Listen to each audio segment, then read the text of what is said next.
Muchos son los que se levantan contra mí. Muchos son los que dicen de mí, no hay para él salvación en Dios. Mas tú, Jehová, eres escudo alrededor de mí, mi gloria, el que levanta mi cabeza. Mire lo que dice David en medio de lo que habla el versículo 1 y 2, dice el verso 3, mas tú, Jehová, eres escudo alrededor de mí, mi gloria, el que levanta mi cabeza. Padre eterno, te damos gracias. En el nombre de Jesús te pedimos que tu gracia y tu unción esté sobre nosotros, Señor. Tu sabiduría, Padre eterno, tu buena palabra pueda caer en nuestros corazones, Señor. Abrimos nuestra mente y nuestro corazón a lo que tú quieres hablar en esta noche, Dios mío, y que podamos dar fruto a esa palabra, Padre eterno, para tu gloria, Dios mío. Amén y amén. Esta porción de la palabra es este salmo de David. El título dice que era un salmo que David escribió o inspiró, o Dios lo inspiró, mientras él andaba huyendo de su hijo Absalón. David, sabemos que en el reinado de David sufrió bastante en el reinado de diferentes ataques, ya sea de adversarios, pero también sufrió de ataques dentro de su mismo reino. Y este es uno de esas ocasiones donde David es atacado o perseguido por su mismo hijo, su hijo Absalón. Empieza a perseguir a David, y todos sabemos que David en su reinado, David como rey, David como pastor de Israel, era un excelente rey y un excelente pastor de Israel. David como el pastor de Israel era excelente. David como rey de Israel era un excelente rey. Yo creo que los hombres cuando miraban a David, yo creo que se inspiraban, algo inspiraba a David en sus corazones, porque ver a un muchacho, imagínense, ver a un muchacho que se enfrente a un Goliat, a un gigante que nadie quería enfrentar, que quizás más de alguien, me imagino, dentro de ese ejército tenía el deseo y el anhelo de querer vencer a aquel gigante. Pero David sale entre aquel pueblo, sobresale entre aquel ejército, no siendo parte del ejército en aquel tiempo. Vemos la valentía que tenía David, vemos quizás el valor que tenía David de enfrentarse a aquel gigante que Saúl no quería enfrentarse, que los guerreros no querían enfrentarse, que los capitanes no querían enfrentarse después, porque pedía aquel gigante, pedía a un que saliera a pelear contra. Pero me imagino que ver a David como rey, ver a David como le digo, como pastor de Israel, era algo excelente. Pero ver a David como padre que dejaba mucho que desear. Ver a David como un padre dejaba mucho que decir. Pero para Israel, el pueblo de Israel, incluso dice la palabra que David era conforme al corazón de Dios. David era un hombre que buscaba, anhelaba agradar a Dios, y si Dios le hablaba, David cumplía la palabra de Dios. Si Dios le decía a David algo, David tenía eso, que si Dios le hablaba, David cumplía lo que Dios le hablaba. Pero como padre dejó mucho que desear con sus hijos. Vemos a los hijos de David. Absalón mató a su hermano Amnón, si no estoy equivocado, porque había violado a su media hermana. Y vemos un desastre dentro de la casa de David. Y Absalón, quizás viendo a David como rey, porque Absalón no solo miraba a David como rey, sino que Absalón tenía que verlo como papá. Y muchas veces cuando nos pasa a nosotros que cuando vemos a un ministro, vemos al ministro, todos vemos al ministro bajo la unción del Espíritu Santo. ¿Y quién no se mira bien bajo la unción del Espíritu Santo? Bajo la unción del Espíritu Santo alguien puede ser feo, pero la unción del Espíritu Santo lo hace que algo atractivo tenga aquella. Porque el que trabaja bajo la unción de Dios, bajo el poder de Dios, inspira a otros cuando ven que algo de parte de Dios se está moviendo. Pero a la familia pastoral le toca ver a aquel hombre sin la unción. Y ahí es cuando muchas veces vemos a hijos de pastores que no quieren nada que ver con la iglesia. O que se defraudaron o que no piensa de la misma manera que otros. Ahora también sabemos que hay hijos de pastores, que hay pastores que han hecho un excelente trabajo con sus hijos. Pero quiero verlo de esta manera porque Absalón se levantó en rebelión contra su propio padre, siendo que él sabía que su padre era un valiente. Él sabía que los hombres que estaban con su padre eran hombres valientes, hombres, algunos de ellos llegaron a matar, uno de ellos llegó a matar 800 hombres él solo. En otra ocasión pelearon de tal manera que la espada, dice que la mano se quedó pegada a la espada. Otro valiente que venció a un león, que venció también a aquel hombre egipcio impresionante que venía hacia él, lo venció. Eran hombres que eran valientes, hombres que eran guerreros. Pero algo sucedió en el corazón de Absalón, que Absalón decide rebelarse contra su padre. Deme permiso, hermanos, para abrir esta.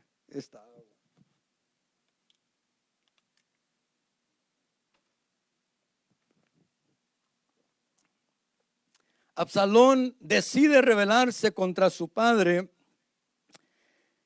y él empieza a que la gente se empieza a hacer del lado de Absalón. La gente empieza a caminar con Absalón. El corazón de la gente empieza a hacerse de parte de Absalón. Y Absalón se empieza a hacer fuerte dentro del pueblo de Israel. De tal manera que Absalón llega a tener tal fuerza que su padre decide huir de él. No por miedo a Absalón, no por temor de que lo fuera a asesinar o a matar, porque como le digo, eran hombres valientes, hombres que estaban dispuestos a dar la vida en la batalla. Pero David, dice la palabra, si usted lo lee en segunda de Samuel, del capítulo 15 en adelante, va a darse cuenta cómo fue aquella huida de David, que sale de aquel lugar para que Absalón no hiera al pueblo con espada, para que Absalón no traiga muerte al pueblo. Y entonces David, como amaba al pueblo, David amaba a Dios, pero también amaba al pueblo. Lo que decide hacer David es huir de la presencia de Absalón, para que no se arme una batalla allí entre el pueblo y tenga que morir el mismo pueblo. Entonces sabemos que David huye de Absalón, y cuando David huye de Absalón, David, dice la palabra, que no fue algo que él huía sin sentir tristeza en su corazón.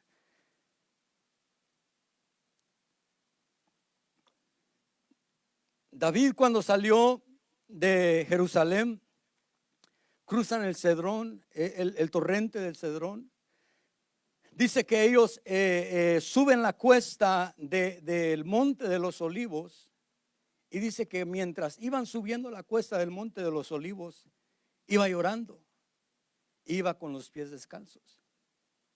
David, cuando iba subiendo ese monte de los olivos, y no es el tema, pero quiero tocar esto, cuando él iba subiendo ese monte, él iba llorando sucedido en el pueblo, por lo que es la rebelión que se había levantado. Obviamente David amaba a su hijo, David amaba al pueblo, David amaba a Dios, pero también amaba a su hijo. Yo creo que por eso David iba llorando, porque fue su propio hijo que se levantó contra él. Fue su hijo que empezó a rebelarse contra él. Fue su hijo que empezó a tomar armas en contra de su propio padre. Y yo no creo que David quería ser un mal padre, pero lamentablemente así fue. Pero él amaba a sus hijos. Él amaba a su familia. Él amaba a aquellos que le habían nacido. Él amaba a aquellos que vio crecer en su casa. Pero David sube aquella cuesta del Olivo y la sube llorando, la sube con los pies descalzos. Dice algunos comentaristas que cuando llevaban los pies descalzos era porque iban de luto. Y cuando vemos que David sube aquella cuesta del Monte de los Olivos, cuando vemos que el Señor Jesús, el mismo Monte de los Olivos, era un lugar que él frecuentaba, era un lugar donde él iba seguido para ir a buscar a Dios. Y cuando vemos que lo que representa el Monte de los Olivos en nuestra vida, yo creo que muchos de nosotros anhelamos tener la unción del Espíritu Santo. Como le digo, cuando alguien está con la unción de Dios, algo de parte de Dios está sucediendo, y es algo que causa en uno cierto respeto y cierta admiración, pero muchas veces no diferenciamos en que es la unción lo que se está moviendo. No es el hombre en sí, sino que es la unción de Dios. Es Dios el que está haciendo las cosas. Y cuando vemos que David empieza a subir ese Monte de los Olivos, que es la unción en nuestra vida, nos damos cuenta que la unción no va a llegar así por así. La unción, si tú anhelas la unción de Dios, si yo anhelo la unción de Dios, muchas veces la unción de Dios va a costar lágrimas, va a costar sufrimiento, va a costar pruebas. Que David iba a monte, pero iba en acción, iba huyendo de su hijo. Algo había sucedido en su reino, una rebelión se había levantado, y David afectado. Y David empieza a subir aquel monte llorando, tenía dolor en su alma.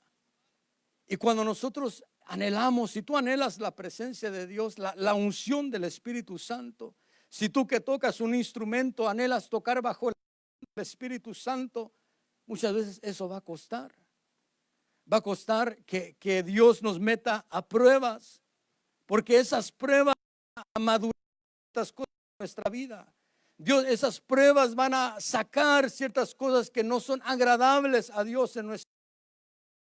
Vemos que David está huyendo de su hijo. De Samuel capítulo 16, como aquel hombre de la casa de Saúl sale y empieza a maldecir a David. Estaba rodeado de valientes, y David, uno de sus valientes, le dijo: ¿por qué no me dejas cortarle la cabeza a este perro muerto? Pero David le dijo: ¿qué tal que Dios lo envió? Vemos cómo David había madurado, cómo David ya no respondía de manera, porque que alguien nos empiece a maldecir a nosotros, que alguien empiece a hablar mal de ti, que alguien te empiece a decir eres un esto y un esto. Le dices: no, pues cuidadito, hermano, porque me bajo de la cruz. No conoces quién soy, ¿verdad? No sé si le responde de una manera y dice: déjalo, ¿qué tal que Dios lo envió? Y David, en vez de mandar a matarlo, deja que y dice, le tiraba piedras y le tiraba polvo. Pero David había aprendido a humillarse. David había aprendido que ese momento era un momento no de quitar la vida a otros, sino que era un momento de humillación para ellos. donde Dios los estaba probando, donde Dios estaba formando algo en ellos. Y es en medio de esta situación que David escribe este salmo. Es en medio de esta situación que David logra decir que Dios es escudo alrededor de él. Porque ¿quién no puede decir Dios es mi escudo cuando todo va bien? ¿Quién no puede decir Dios provee bastante dinero en el banco cuando no hay ninguna deuda? Cuando hay para pagar un año de ¿quién no dice Dios provee? Pero en medio de la prueba, en medio de la escasez, que tú puedas decir Dios provee de una manera, de otra. No sé cómo Dios le hizo, pero algo hizo. Algo hizo Dios, y saqué lo de la renta, y saqué lo de la comida, y aunque sea frijolitos, pero frijolitos hay. A veces hay frijoles, a veces hay carne, ¿verdad? Pero a veces nos toca frijoles. Pero cuando David alrededor, no lo hace en un momento de bendición, no lo hace en un momento donde todo iba bien, sino que lo hace en un momento de luto, en un momento de...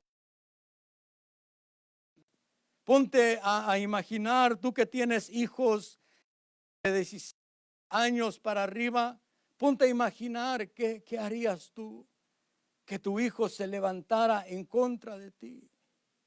Me imagino que más de alguno, donde su hijo se levanta en contra de ellos y se empieza a rebelar y empieza a querer ser más que la mamá, y empieza a insultar y a humillar. Pues David lo estaba enfrentando también, y no solo en su casa, sino en su reinado. David, que la gente, el corazón de la gente se apegara. Algunos de los consejeros de David se fueran con él, y algunos de los hombres del ejército se fueran con él y caminaran con él a su favor. Pero vemos que en medio de todo esto, David hace esa declaración y dice: Dios es escudo alrededor de mí. Él es mi gloria y Él es el que levanta mi cabeza. Porque en medio de tus luchas y en medio de tus pruebas, tú y yo debemos de encontrar que en medio de cualquier circunstancia, saber de que Dios está con nosotros. Saber que la mano de Dios está allí. No importa qué tan bajo parezca, que puede levantar. No importa qué tan grave la es que no entiendes la situación que yo estoy enfrentando, no entiendes el dolor que yo estoy enfrentando, pero hubo uno que enfrentó todo el dolor y más que el dolor que Cristo Jesús. Y dice la Biblia que Él es nuestro sumo sacerdote. Entienden todo. Él entiende el dolor que tú puedes estar pasando. Él Pero en medio de todo eso, Él logró hacer la voluntad del Padre. Y tú y yo debemos de difícil, en medio del problema, poder decir: yo sé que Dios es escudo alrededor de mí y Él es mi gloria.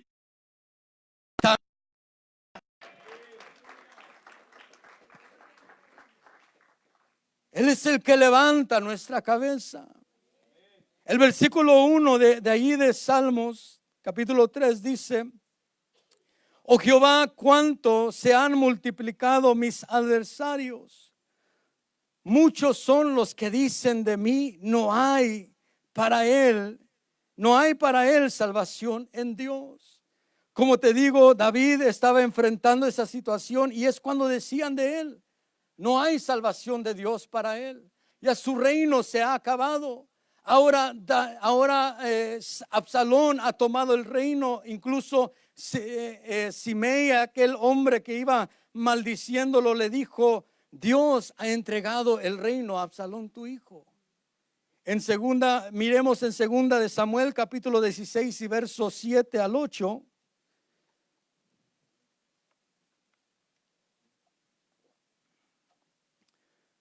Segunda de Samuel, capítulo 16, versos 7 al 8. Dice, así dice Simei, decía Simei mientras maldecía: fuera, fuera, hombre sanguinario e indigno. El Señor ha hecho volver sobre ti toda la sangre derramada de la casa de Saúl, en cuyo lugar has reinado. El Señor ha entregado el reino en mano de tu hijo Absalón. He aquí estás prendido en tu propia maldad, porque eres hombre sanguinario. David, aparte de que enfrentando esa situación, este hombre, en el Salmo, muchos son los que dicen de mí, no hay salvación en Dios. No hay en él, para él, salvación en Dios. David dijo en Salmos capítulo 3, dijo, se han multiplicado mis adversarios. ¿Por qué? Porque estaba hablando de cuando el empezó a ir y se empezó a multiplicar el pueblo que se añadió a Absalón. Y David está viendo cómo parte de que está esa rebelión, empiezan a maldecirlo, y no solo se multiplican sus adversarios, sino que empiezan a decir de él, no hay para él salvación en Dios. ¿Y cuántos no han dicho de ti y de mí cuando enfrentamos una situación grave, difícil? ¿Cuántos quizás no han dicho de esta no salir? Allí se acabó su vida, acabó esta situación. ¿O cuántos pensamientos no han llegado a tu mente cuando enfrentas una circunstancia difícil? Llega a tu mente, no la vas a hacer, no vas a lograrlo, no vas a salir, no vas a sobresalir en eso. Aquí es tu ruina. ¿Cuántos no hemos tenido pensamientos de esa manera? Que estamos pasando un momento difícil de pasar a nuestra vida fuertes, que si no tenemos cuidado, esos pensamientos nos derrotan, nos tumban, esos pensamientos nos llevan a la depresión. Y David dice muchos, no hay para él salvación en Dios.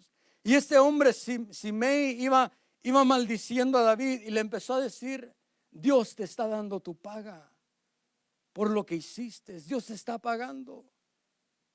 Y cuando nosotros, yo no sé si le ha sucedido a usted, pero cuando enfrentamos una situación difícil, una prueba dura en nuestra vida, llegan pensamientos donde dice, quizás yo traje esto sobre mi vida, quizás me lo merezco, quizás yo lo hice, quizás algo que yo hice causó que esta situación sucediera. Pero en medio de cualquier circunstancia difícil, en medio de esos pensamientos, tú y yo debemos de recordar de que Dios está a nuestro favor, de que Dios está ahí para levantarte, para fortalecerte, de que Dios no quiere ver tu derrota, sino que Dios quiere ver que tú salgas aprobado de esa prueba. Que la prueba Dios no te la envía para destruirte. La situación difícil no es para tu destrucción, sino que es para que tú crezcas. Y si tú has caído en algo, en alguna circunstancia que quizás por un pecado ha venido esa circunstancia, quizás te has alejado de Dios y te has encontrado en lo peor, como el hijo pródigo. El hijo pródigo trajo su calamidad sobre él, porque él fue y derrochó el dinero que el padre le dio y vivió perdidamente, y estando en aquella posilga de cerdos, en aquel lugar, criando a los cerdos, dice que algo sucedió en él y volvió en sí. Aún a él Dios le permitió volver en sí, porque Dios no se alegra en la destrucción de sus hijos. Dios no quiere ver destruidos a sus hijos. Si alguien se aleja de Dios, Dios te va a traer de nuevo. Dios va a traer tu corazón. Los que a veces son muy duros, Pero Dios no te está, Dios no es aquel Dios que está esperando que tú falles para mandar un rayo sobre tu vida. Dios es misericordioso, el amor y eterno en misericordia. Él no quiere ver tu destrucción, Él quiere ver que te levantes. Y aunque tú hayas traído una situación, una calamidad sobre tu vida, puedes arrepentirte como al que lo bendecido. Dice en Mateo capítulo 5 y verso 11, dice la palabra: bienaventurados seréis cuando os insulten y persigan y digan todo género de mal contra vosotros falsamente por causa de mí. En este caminar, en este evangelio, va a haber quienes van a hablar mal de ti. Lo importante es ver que si hablan mal de ti no sea cierto, porque alguien puede empezar a acusarte y puede ser cierto lo que están diciendo. Quizás alguien puede venir y decir: el hermano fulano de tal me defraudó, me vendió esto, pero no sirve. Y si es cierto, no eres bienaventurado. Pero si es falso y si alguien solamente manchar tu testimonio con acusarte falsamente, eres bienaventurado. Pero la cosa es que tenemos que estar seguros que sea una acusación falsa. Y David, cuando estaba siendo acusado, cuando David estaba siendo maldecido, David tenía seguro en su corazón de que él había confiado en Dios, de que él había hecho la voluntad de Dios, de que él había trabajado para el reino de Dios, de que su anhelo había sido desarrollar la obra de Dios de la mejor manera que él podía. Y cuando aquel hombre empezó a maldecirlo, cuando aquel hombre empezó a declarar palabras de maldición, Dios cambia esas palabras de maldición en palabras de bendición. Y cuando alguien te acusa y te maldice falsamente, las que otros envíen sobre ti se van a convertir en bendición. Pero como te digo, debemos de asegurarnos que sea una acusación falsa, que no sea cierto lo que nos digan. Pero tú y yo somos bienaventurados cuando otros hablan mal de nosotros falsamente. No te ofendas si oyes que alguien está hablando mal de ti. Bendice a esa persona. No permitas que entre rencor en tu corazón si oyes que alguien habla mal de ti. Dile: Señor, bendice a mi hermano, ayúdalo a salir de esa situación, ayúdalo a cambiar su manera de ver y su manera de hablar. Y si te puedes acercar a él y decirle: mira, hermano, no sé si te ofendí o algo miraste mal en mí, pero perdóname si te ofendí. Y que podamos vivir en paz. Amén. El versículo 3 del capítulo 3 de Salmos, lo que habíamos leído, dice David: mas tú, Señor, eres escudo en derredor mío, mi gloria y el que levanta mi cabeza. Como te digo, David estaba enfrentando una situación difícil, pero él tenía la seguridad de que Dios era un escudo alrededor de él. ¿Y qué es tener a Dios como escudo nuestro? ¿Qué es tener a Dios como escudo nuestro en medio de la circunstancia difícil y en medio de este mundo? Vayamos a Génesis capítulo 15 y verso 1. Vamos a ver un personaje que Dios es la primera vez que encontramos esta palabra, que Dios le habla a alguien y le dice que es escudo para él, y es precisamente a Abraham. Dice: después de estas cosas, la palabra del Señor vino a Abraham en visión, diciendo: no temas, Abraham, yo soy un escudo para ti, tu recompensa será muy grande.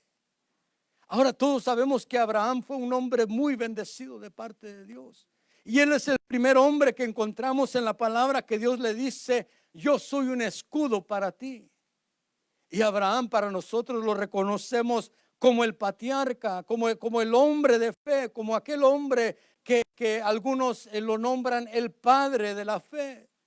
aquel hombre que los fariseos tenían en gran estima y decían: nosotros somos hijos de Abraham, porque era un hombre digno de imitar, era un hombre que nosotros podemos ver hacia atrás, como dice la palabra, paraos en los caminos y preguntad por las sendas antiguas.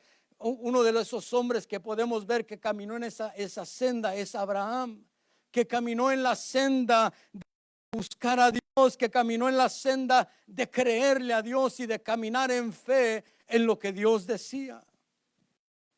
Y Abraham dice: no temas, Abraham, yo soy escudo para ti. Porque cuando tú y yo tenemos a Dios como nuestro escudo, o nos damos cuenta que es un escudo para nosotros, lo que va a ocasionar eso es que va a empezar a disipar el temor que tú y yo tenemos. Porque cuántos de nosotros no vivimos en la vida con temores que nos limitan muchas veces. El temor en cierta manera puede ser bueno para evitar la muerte, porque si alguien no tiene temor de meterse en medio del fuego ardiendo, puede ser que se terminó quemado, ¿verdad? Pero el temor en cierta manera es bueno, ciertas cosas como respeto. Pero hay temores que la gente tiene que no le permite desarrollarse en la vida. Hay temores al que dirán la gente, hay temores al a fracasar. Hay gente que va a empezar un negocio y antes de empezar el negocio dice: pero si no me va bien, si fracaso. Y son temores de nuestra vida. Pero Dios le dice a Abraham: Abraham, no temas, yo soy escudo para ti. Porque Abraham obviamente se enfrentaba a situaciones difíciles y había venido de ganar una batalla grande. Había liberado a su sobrino, a la familia de su sobrino. Había sido bendecido por Melquisedec.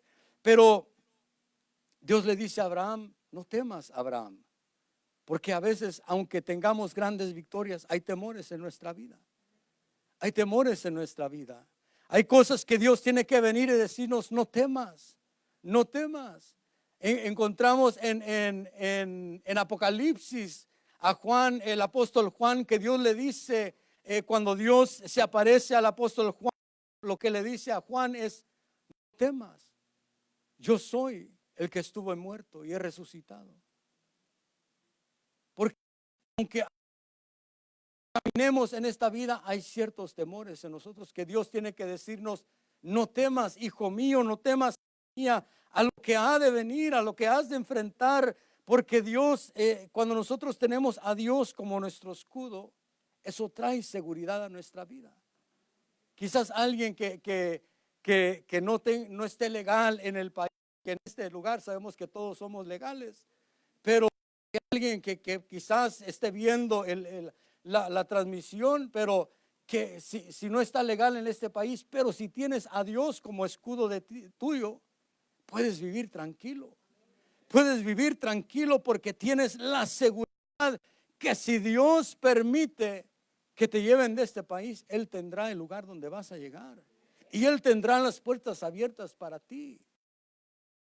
Esa es que entendamos lo que significa tener a Dios como nuestro escudo. Y vayamos a Job capítulo 1 y verso 10.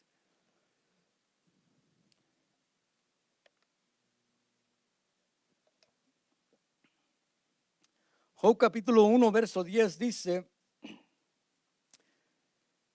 Satanás hablando con Dios le dice: no le has cerrado, no le has cercado alrededor a él y a su casa y a todo lo que tiene. Al trabajo de sus manos has dado bendición, por tanto sus bienes han aumentado sobre la tierra. Me gusta cómo lo dice la versión de Dios habla hoy. Dice: tú no dejas que nadie lo toque. Dios, Satanás, todos que conocemos esta porción de la palabra, Satanás llega ante la presencia de Dios y le dice a Satanás: has visto a mi siervo Job, un hombre íntegro, un hombre que es apartado del mal, un hombre que me sirve. Y Satanás dice sí, pero lo tienes cercado. No dejas que nadie lo toque. Porque Dios era escudo alrededor de Job. Y tú y yo tenemos a Dios como escudo, aún el diablo se da cuenta. Cuando tú y yo tenemos a Dios como nuestro escudo, aún el reino de las tinieblas se da cuenta de un hombre y una mujer protegida de parte de Dios. Cuando tú y yo caminamos bajo el escudo y la protección de Dios, aunque se levante las tinieblas, si Dios no le permite al enemigo hacer, no te va a hacer daño. Si el enemigo se levantara, pero si tú tienes la protección de Dios, él no puede tocarte. Porque eso es lo que le dijo a Dios, lo tienes cercado y no dejas que toque. Porque aunque Satanás tenía poder, no podía tocar a Job. Porque había un poder más grande sobre su vida. Y yo tenemos el poder de Dios alrededor de nosotros. Tenemos el favor de Dios alrededor de nosotros. Tenemos a Dios como escudo nuestro. Aunque el enemigo voy a llevarme a tu familia, voy a destruir tu hogar, tú puedes levantarte y decirle, si Dios está conmigo, ¿quién estará contra mí? Si Dios pelea la batalla por nosotros, no pueda vencer a nuestro Dios. Si se levantara el enemigo en contra de nosotros, más poderoso es Dios para vencerlo.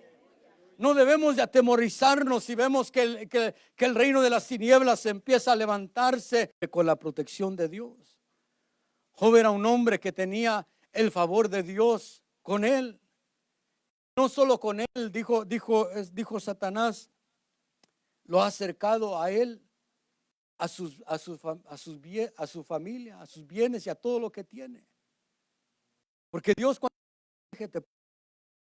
cuando te guarda a ti y te guarda a tu familia, te guarda a tus hijos, te guarda a tus bienes. Dios bendice. Pero es necesario que tú y yo tengamos la seguridad de que Dios está con nosotros.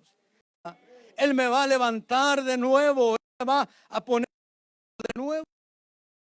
Para siempre va a durar la tormenta. No para siempre es la prueba. Llegará el momento donde Dios te va a sacar de la aprobado, una vez más te voy a poner en alto. Saliste aprobado, no para siempre prueba, sino que te voy a levantar. Iglesia de Dios, Dios te dice en este día, no para siempre es la prueba, no para siempre es tu prueba, te voy a levantar, restaurar. Yo soy el que levanta tu cabeza.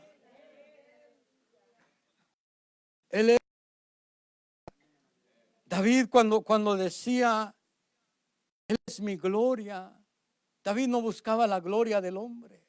David no buscaba que tener grandes tú. Su enfoque no era ser poderoso solamente sobre la tierra. David no era su enfoque gloria de o el reconocimiento de algún hombre o que su gloria viniera de un lugar de tierra, sino que él decía, Él es mi gloria. Él es mi gloria. Y tú y yo debemos de buscar eso. No buscar gloria en el mundo, en un negocio. No buscar la gloria en el dinero. No buscar el poder en el dinero. No, que sea Dios en nuestra vida. Que Él sea nuestra gloria. Que yo no es que sea los hombres. Aunque claro respetamos a los hombres. Pero que no sea mi anhelo el que alguien venga y me diga, has hecho bien, estás haciendo bien. Que alguien venga y me diga, qué bien lo haces. Que mi empuje eso. Sino que mi anhelo sea agradar a Dios. Mi anhelo sea que su gloria esté en mi vida. Que sea es el que levanta mi cabeza.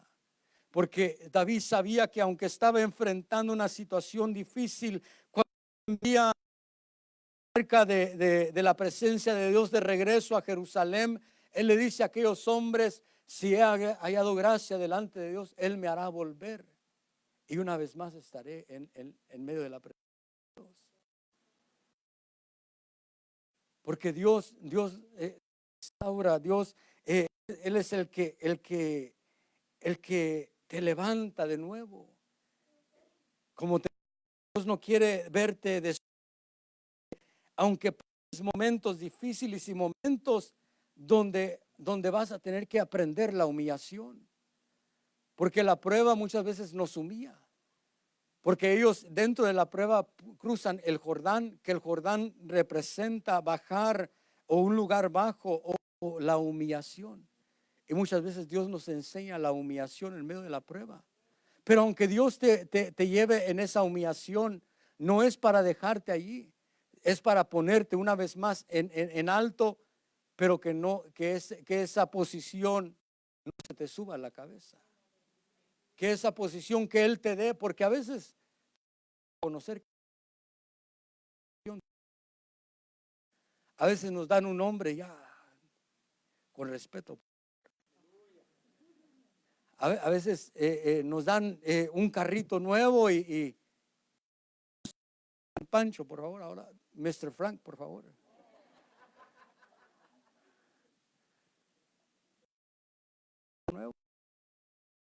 Mr. Frank.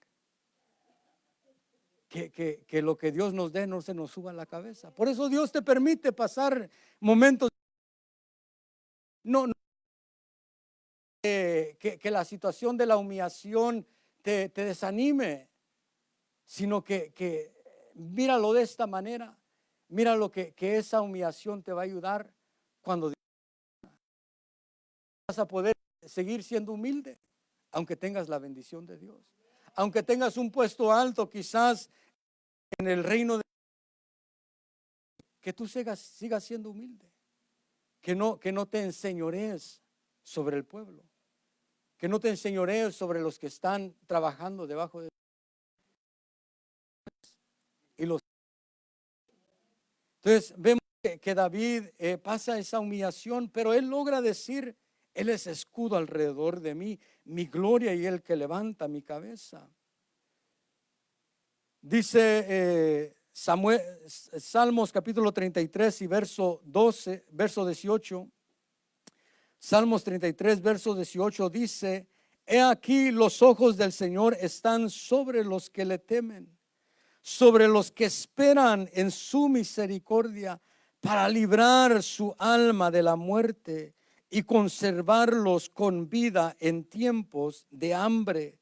Nuestra alma espera al Señor, Él es nuestra ayuda y nuestro escudo.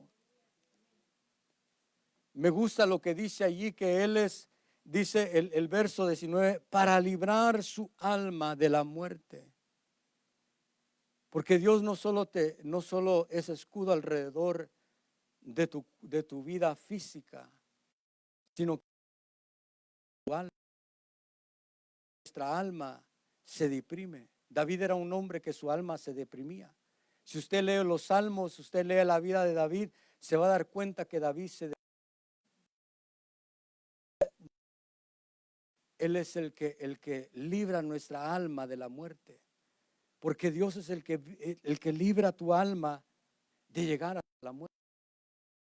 Te protege tu alma, porque aunque Él permitió que Satanás tocara el cuerpo y los bienes y la familia de Job, dijo: de no tocar tu. Porque Dios te cuida, aún en el momento difícil, aún en la prueba, aún en la circunstancia difícil, Dios te está cuidando. Aún cuando tú pienses: Dios está conmigo, me han abandonado, Dios está allí contigo. Y Él te está cuidando y te está protegiendo. Y dice allí el salmista, dice en el verso 19, para librar su alma de la muerte y conservar con vida en tiempos de hambre. Puede haber momentos difíciles en esta tierra y sabemos que vienen momentos más difíciles sobre la tierra. Pero tú y yo, como pueblo de Dios, debemos de entender que nosotros no somos como los del mundo. Nosotros no somos parte de este mundo, sino que aunque la economía del mundo se esté yendo a la quiebra, aunque enfermedades, aunque haya cosas que tú oyes que están sucediendo afuera, necesariamente tiene que decir que te va a tocar a ti, porque tú y yo tenemos a Dios como nuestro escudo. Quizás otros están pasando momentos difíciles, quizás un momento muy difícil, pero tú y yo como pueblo de Dios somos protegidos de parte de Dios. Dios es tu escudo, Dios es tu escudo aún en tiempos de hambre, aún en tiempos de calamidad, Dios es tu escudo. Aún en tiempos de que la economía se vaya para abajo, Dios es tu escudo. Dios es el que te conserva con vida. Dice, nuestra alma espera al Señor. Él es nuestra ayuda y nuestro escudo. Regresemos a Salmos capítulo 3. El verso 4 dice el verso 4, con mi voz clamé a Jehová y él me respondió desde su monte santo. Y quiero mirar algo en este verso que dice David, con mi voz clamé al Señor. Con mi voz clamé al Señor. Porque hay momentos donde que nosotros tenemos tiempos de intercesión y gente que intercede, pero tú y yo también debemos de interceder. Tú y yo también debemos de clamar. No solo decir a los hermanos que lo hagan, lo hacen. Pero David dijo, con mi voz, la voz de otro, del vecino, no con la voz de mi hermano, con mi voz clamé al Señor. Porque Dios quiere que tú y yo clamemos. Dios quiere, hay momentos donde Dios te dice, clama a mí y yo te responderé y te enseñaré cosas grandes. Pero el problema es que hay quienes no quieren clamar. Hay quienes quieren pedir por su situación. Yo no te pido que pidas por otro, pide por tu situación, pide por la situación de tu familia. Si estás pasando difícil, ve, clámale al Señor. Si tienes un hijo perdido, ve y ora a mí. Un clamor que salía del cuarto de mis padres. Y ahí estaban clamando mis viejitos, clamando a las 5, 4 de la mañana. Pero es algo que yo aprendí. Lo aprendí de ellos. Aprendí que en el momento de la circunstancia difícil, oremos. Y vos clame al Señor.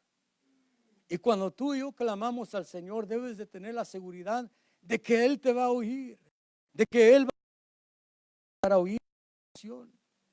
David dijo, y Él me respondió desde su monte santo. Él me oyó y me respondió. Él escuchó mi clamor, pero David clamó por la situación que estaba enfrentando. Segunda de Samuel capítulo 22 y verso 7. Dice, en mi angustia invoqué al Señor, sí, clamé a Dios, desde su templo oyó mi voz y mi clamor llegó a sus oídos. En el momento de la angustia, David dijo, en mi angustia invoqué al Señor. No invoqué a otro, no fui a buscar en fulano de tal, no fui a buscar en las cartas, no fui a buscar en el horóscopo, no fui a buscar en los brujos o en los hechiceros. En mi angustia invoqué al Señor. Sí, clamé a mi Dios, dijo. Porque tu ayuda no viene de otro medio. Tu ayuda no debe de venir de alcohol, refugio no debe de ser en el alcohol. Hay muchos que se refugian en el alcohol. Incluso en México hay un dicho que buscan dicen Jalisco, ¿verdad? Para los que no saben, el estilo Jalisco es el chupe, pues. Ahí hombres, usted no conoce, que allí han buscado su refugio en el alcohol. Porque cuando nos acercamos a Dios en un momento de angustia, Él nos fortalece. Él hace algo en nuestra alma, en nuestro espíritu, que salimos de aquel lugar con una actitud diferente. Salimos de su presencia con una actitud diferente. Quizás la situación a nuestro alrededor no ha cambiado, pero sí ha cambiado la manera de que vemos las cosas en nosotros. Por eso es que es importante en medio de la angustia invocar al Señor. Primera de Samuel capítulo 1 y verso 10. Hablando de Ana, dice la palabra, ella muy angustiada oraba al Señor y lloraba amargamente. Porque hay quienes ya no solo es una angustia, sino que ahora es amargura en su vida. Y si tú tienes amargura, angustiado tu vida de tal manera que llegaste hasta la amargura, debes de ver a Ana y dice la palabra, ella en su Dios y oraba amargamente, porque sabía que Él era el único que podía quitar aquella amargura. Era el único que podía quitarla de aquella amargura. Él era el único que podía hacer algo en su alma para esa amargura. Tú estás en momentos de amargura. Si tú ves que hay amargura en tu vida, ven delante de Dios, ven delante de Él y dile, Señor, hay amargura. Tengo que ver que es solo sentimiento de enojo, ya no solo es rencor, sino que es amargura. Me amargué, Señor. Ayúdame y llora delante de Él. Delante de Él. Lloraba amargamente. Dios le contestó su petición. Dios oyó su petición y contestó su petición. Aunque alguien esté amargado, Dios puede sanar esa amargura. Dice Mateo capítulo 26 y verso 38 al 39. Dice, entonces les dije, mi alma está muy afligida hasta el punto de la muerte. Quedaos aquí y velad conmigo. Y adelantándose un poco, cayó sobre su rostro, orando y diciendo, Padre mío, si es posible, que pase de mí esta copa, pero no sea como yo quiero, sino como tú quieras. Esa es la oración del Señor Jesús en el Getsemaní, que llevaba a sus 3 discípulos y les dice, quedaos aquí, y dice, ahora y un poco, porque hay cosas y hay momentos donde tú y yo debemos adelantarnos. Hay cosas en las cuales tú y yo, el Señor nos llama a adelantar a otros. Hay cosas en las cuales tú debes de adelantarte a otros, y una de esas cosas es en la oración. La oración, tú no debes de esperar que otro se decida a orar. Tú debes de estar. Es algo que dice ahí la palabra, que dejando ahí sus discípulos y adelantándose un poco. Tú y yo debemos de adelantarnos en la oración. Debemos de entender lo importante. Yo no debo de esperar que se levante fulano o que a fulano se le ocurra orar, o que de repente Dios haga algo en mi hermano. Sea menos tuyo. Cuando regresa con sus discípulos los encuentra dormidos y vuelve a orar. Porque puede ser de que tú empieces a orar y otros no contigo. Tener tu mismo deseo, tu misma resistencia, pero tú debes de seguir orando. Debemos estarnos adelantándose un poco. Cayó sobre su rostro y oraba. Tú y yo debemos adelantarnos en la búsqueda, a entender de que no es tiempo de estar dormidos, a entender que no es tiempo de estar esperando.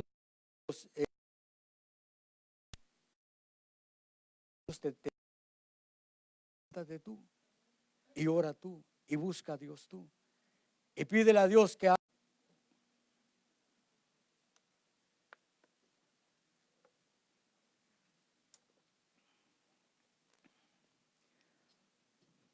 Yo no sé cómo te encuentres tú en este día, cómo estás en tu vida. Quizás todo va bien, pero aún en medio de la bendición y en medio de las circunstancias que están desarrollándose bien en nuestra vida, aún en medio de eso nosotros podemos reconocer que Dios es nuestro escudo. Pero si tú estás pasando un momento difícil en tu vida, si tú estás pasando un momento de angustia en tu vida, como te dije, Ana pasó un momento no solo de angustia, sino de amargura en su vida. A Ana la situación ya la había llevado